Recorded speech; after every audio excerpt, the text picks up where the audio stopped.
The wind felt colder than it should have that morning, sweeping through the streets of downtown Seattle as if it carried a warning.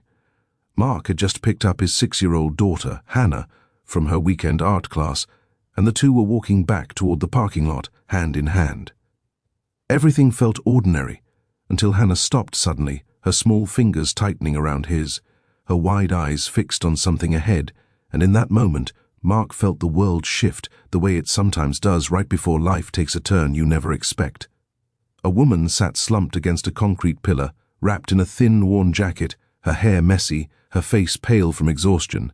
She wasn't begging, wasn't even looking up, just sitting there like someone who had already stopped asking life for anything. Before Mark could say a word, Hannah's trembling voice broke the silence. "Daddy, she needs us. If you believe in kindness, in second chances, and in the power of doing good, please like, comment, share, and subscribe. Your support helps us spread more stories that matter." Mark wasn't the type to get pulled into strangers' problems. At least, that's what he always told himself. Life had already hit him hard: divorce, single fatherhood, long work hours, and the constant fear that he wasn't enough for his daughter. Being responsible for someone else felt impossible.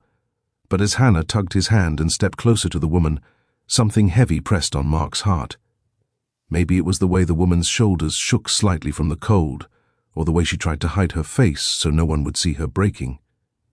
Maybe it was because, for the first time, Mark saw a situation not through adult eyes, but through his daughter's, through the softness he had long forgotten how to feel. They approached slowly, the sound of Hannah's tiny footsteps echoing more than they should have in the open walkway. The woman finally lifted her head, startled, her eyes red-rimmed and ashamed. She looked like someone who had once been gentle, once been hopeful, but life had emptied her until there was barely anything left to hold on to. Mark felt something twist inside him. Hannah knelt in front of the woman, her little pink cardigan standing out like a patch of warmth in the cold world.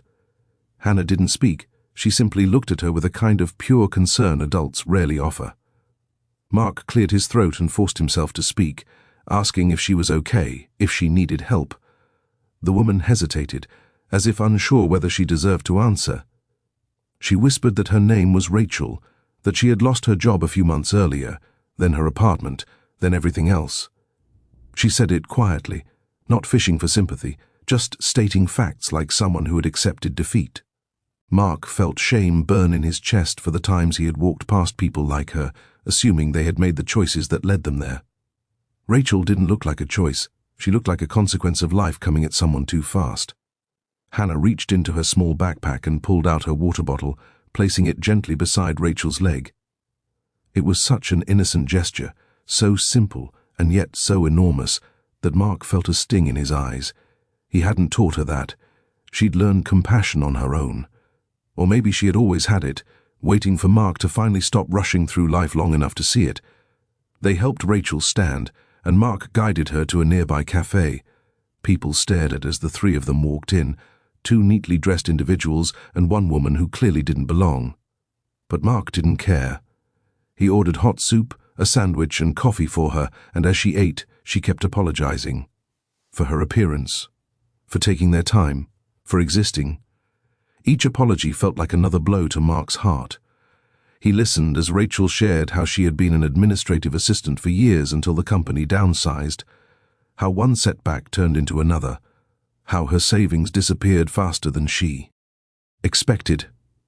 She talked about sleeping in shelters, then on the street when there was no room. She talked about loneliness, real loneliness, the kind that eats at your soul until you stop expecting anyone to notice you at all. Mark realized she wasn't asking for pity, she just needed someone to see her. As the cafe windows fogged up from the warmth inside, Mark made a decision he didn't fully understand yet.